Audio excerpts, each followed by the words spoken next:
करो आप किसी फ्रेंड के बर्थडे पार्टी पर गए हो और रूम में एंटर करते ही आपकी नजर एक बहुत ज्यादा ब्यूटीफुल लड़की पर पड़ जाती है।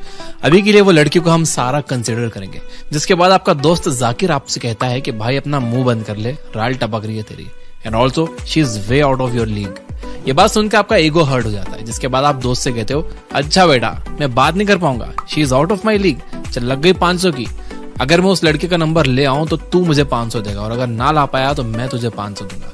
आपको क्या लगता है जाकिर 500 देगा या लेगा? मुझे अभी कमेंट्स में बताओ। जिसके बाद आप जाते हो और एकदम से डरी हुई वॉइस में कहते हो हाय आई एम शुभम। वो कहती है हाय आई एम सारा, और फिर ऑकवर्ड सा साइलेंस हो जाता है। आप कहते हो आई एम एन इंजीनियर। वो कहती है that's cool, I am an architect. आप कहते हो नाइस। अब सारा एक वियर्ड लुक दे रही थी। फिर आप कहते हो मैं वडाला में रहता हूँ। सारा कहती है ग्रेट, मैं मरीन्स में रहती हूँ। आप कहते हो नाइस, मुझे क्रिकेट खेलना पसंद है। वो कहती मुझे कंटेंट बनाना पसंद है। ये कन्वर्सेशन इतनी गंदी और ड्राई हुई कि शुभम में सारा से नंबर लेने की हिम्मत ही नहीं बची, क्योंकि दोनों सारा और शुभम को समझ आ गया था कि ये कन्वर्सेशन काफी रोबोटिक हो चुकी थी और शर्त के हिसाब से जाकिर 500 जीत जाता है। तो इसका सोल्यूशन क्या है? बहुत आसान है। आप देख सकते हैं कि वो जो कन्वर्सेशन है वो क्लोज्ड एंडेड कन्वर्सेशन है, विच मींस आपको उसके आंसर या तो हाँ में मिलेंगे या ना में मिलेंगे या एक लाइन में मिलेंगे। आपका ऑब्जेक्टिव ये होना चाहिए कि आप ओपन एंडेड क्वेश्चंस पूछो जिससे उनका आंसर एक बड़े पैराग्राफ में आए। फॉर एग्जाम्पल, क्या आपको पार्टीज पसंद है? अगर हाँ तो आपको पार्टीज के बारे में क्या अच्छा लगता है? एक और एग्जाम्पल ये हो सकता है कि you look super pretty in this red dress and your skin is glowing. तो आप क्या स्किन केयर रूटीन फॉलो करती हो? ये कुछ बेसिक एग्जांपल्स थे, आप अपने से इम्प्रोवाइज कर सकते हो। और आपका major objective open ended questions पूछना ही होना चाहिए, जो आपको कन्वर्सेशन लंबे टाइम तक होल्ड करके रखने में आपकी हेल्प करेगा।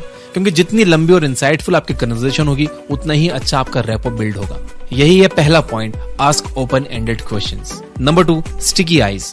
इमेजिन करो आप एक इंटरव्यू के लिए जाते हो और इंटरव्यूअर आपसे कोडिंग से रिलेटेड 3-4 क्वेश्चंस पूछता है, और यहाँ अच्छी बात यह है कि आपको तीनों का आंसर सही तरीके से आता है, तो आप फटाफट उन तीनों क्वेश्चंस का आंसर कर देते हो। पर यहाँ पे एक दिक्कत यह है कि आप सही आंसर देते तो हो, पर अंदर से अंडर कॉन्फिडेंट होने की वजह से आप इंटरव्यूअर के साथ आई कांटेक्ट नहीं बना पाते, और इंस्टीड नीचे देख के या आजू बाजू देख के आप आंसर देते हो। जिसके बाद आपका फ्रेंड राहुल इंटरव्यू देने आता है और उससे भी सेम 3 क्वेश्चंस पूछे जाते हैं, जिसके आंसर वो इंटरव्यूअर्स के आंखों में देखकर डिसेंट आई कांटेक्ट करके देता है। और कंपनी में सिर्फ एक ही पोजीशन ओपन है, तो आपको क्या लगता है वो पोजीशन किसको मिलेगी, आपको या राहुल को? ऑब्वियस सी बात है वो पोजीशन राहुल को ही मिलेगी। क्यों? क्योंकि कंपनी को प्रॉब्लम सॉल्विंग वाले लोग पसंद तो हैं, बट उन्हें कॉन्फिडेंट लोग ज्यादा पसंद है। ऐसा कहा जाता है कि जो दिखता है वो बिकता है। और आप भी बताओ ना, कोई बंदा नीचे देख के बात करेगा तो आपको वो अट्रैक्टिव लगेगा क्या? बॉडी लैंग्वेज के हिसाब से ऐसा सिग्नल जाता है कि this guy is guilty of something, ये कुछ छुपा रहा है, इसके अंदर बहुत बड़ा गिल्ट है। तो हमेशा मेक श्योर करें कि आप बात करते करते आई कांटेक्ट बना कर रखो।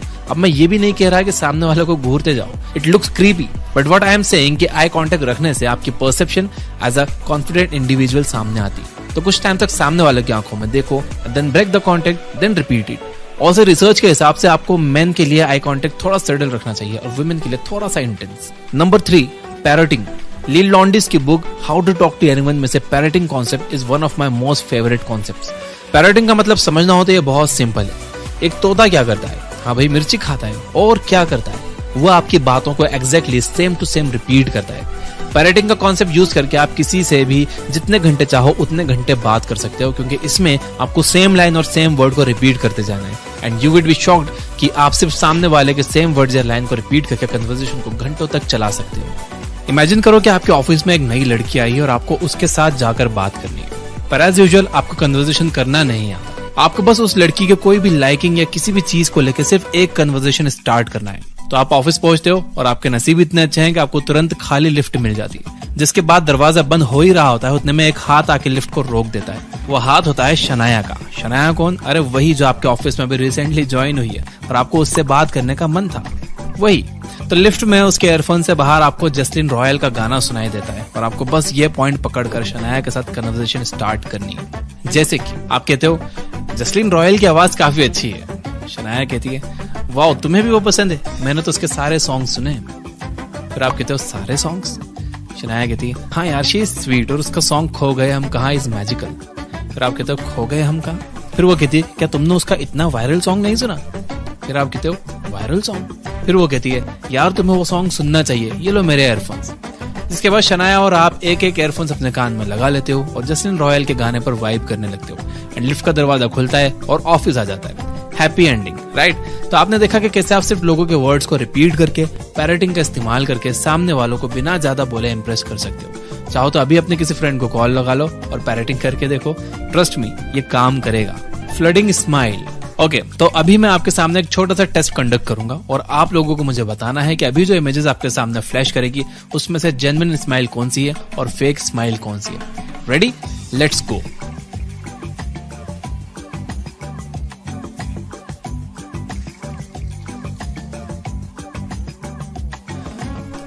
ओके, तो फर्स्ट पिक्चर में लेफ्ट वाली स्माइल जेन्युइन थी, सेकंड पिक्चर में भी लेफ्ट वाली जेन्युइन स्माइल थी और थर्ड वाले में राइट वाली स्माइल जेन्युइन थी। आपका क्या स्कोर आया मुझे अभी कमेंट्स में जाके बता दो। अब ये छोटा सा गेम हमने क्यों खेला? क्योंकि मुझे आपको ये समझाना था कि स्माइल एक बहुत बड़ा रोल प्ले करती है इफेक्टिवली कम्युनिकेट करने में। आपने कैसे तुरंत से पकड़ लिया कि कौन सी जेन्युइन है और कौन सी फेक स्माइल है? ये कैसे हुआ आपको पता है?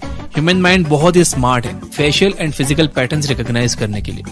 तो आप भले ही कॉन्शियसली ना समझ पाओ कि सामने वाला पर्सन जेन्युइनली आप में इंटरेस्टेड है या नहीं, पर आप सब कॉन्शियसली चीजें रिकॉग्नाइज करके जरूर ये समझ जाते हो कि ये पर्सन रियल है या फेक। तो स्माइल बहुत बड़ा रोल प्ले करती है किसी पर्सन को इन्फ्लुएंस करने के लिए, क्योंकि जब आप जेन्युइन स्माइल करते हो तो बाय डिफॉल्ट सामने वाले भी एकदम से ईज आउट हो जाते हैं और उन्हें ये सब कॉन्शियसली समझ आ जाता है कि ये बंदा जेन्युइन है। तो यहाँ सवाल आता है कि सर स्माइल कैसे की जाए? तो बेसिकली आपको इमीडिएटली स्माइल नहीं करना है, क्योंकि ये सामने वाले को थोड़ा अजीब सा फील करवा सकता है और थोड़ा फेक भी लग सकता है कि ये अचानक से कैसे हंसने लगा। आपका गोल एकदम ऑथेंटिक वे में स्माइल करना होना चाहिए। तो आपको सबसे पहले तो सामने वालों को देखते ही 1-2 सेकंड्स का पॉज लेना है, जिसके बाद आपको स्लोली एक फ्लडिंग स्माइल करनी है, जहां पे आप टाइम लेके स्लो वे में स्माइल करो, जिससे आपकी फ्लडिंग स्माइल बहुत ऑथेंटिक और चार्मिंग वे में प्रेजेंट हो। यहाँ तक ये वीडियो देख रहे हो तो स्माइल करते हुए लाइक कर दो और मैं इसे कर देता हूँ समराइज। पहला पॉइंट था आस्क ओपन एंडेड क्वेश्चंस। ऐसे सवाल ना पूछो जिनका एक वर्ड या एक लाइन में जवाब मिले, सवाल ऐसे पूछो जिससे आपको डिटेल में जवाब मिले। दूसरा पॉइंट है स्टिकी आईज। आई कांटेक्ट बनाकर बात करो, इधर उधर देखकर बात मत करो। तीसरा पॉइंट है पैरेटिंग। सामने वाले की बातों को एक वर्ड पकड़ के अपनी बात में वो वर्ड रिपीट करो, इससे कन्वर्सेशन चलता रहेगा। और आखिरी पॉइंट था फ्लडिंग स्माइल। थोड़ी सी स्माइल रखो अपने फेस पे। कहते हैं ना कि आप स्माइल करते हो तो आप यंग दिखने लगते हो, तो इसका ये भी फायदा है। कम्युनिकेशन स्किल्स पर और भी शानदार बुक समरी सुनना है फ्री में बिना किसी एड्स के, तो ये बुक ऐप डाउनलोड कर लो। Finally, you guys are amazing. Keep reading, keep learning, keep growing. Thank you for watching.